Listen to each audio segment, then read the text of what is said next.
muhiimadda ugu badan waxa way xalay waxaan daawanayay telefishin wuxuu ka hadlayay baashan dumarku ismariyaan ableeynu ismariyaan inkastoo la yidhi namadiina imika way bilaabeen dhalinyarada waxa ugu daran waxa weeyaan qofkii waxaan la marinayaa diirkiibuu ka saarayaa xanuunkiibuu u nuglaynayaa sab saxaraha wixii afrikadan saxaraha oo dhan innaga ilaa 6 dowladood oo inaga sukeeyaa dadka waxaa ismariya la sheegi dabadeedna waxa weeye waxay u nuglaanayaan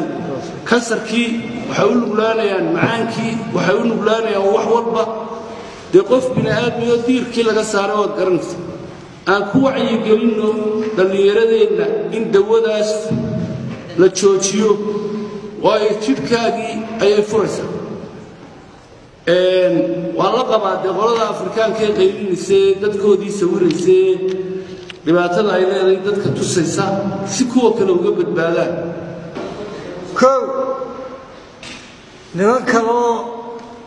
maxamed cabdiraxmaan iyo lahaa nin halka ka hadlayay iyo dawada indhoha dawada gabdhuhu ismarinayaan ay isugu urxinayaan hala joogso qaarbannaga gabdhaha quruxdooda ka joojin karay oo waxaa nagula hadlaysaa wax dhibaato adduunka kaleba dhibaato ma gaadhsiiyeen ma kuween u gaadhsiiyey runaan isu sheegno yaynan isku maaweelini waxaan jirin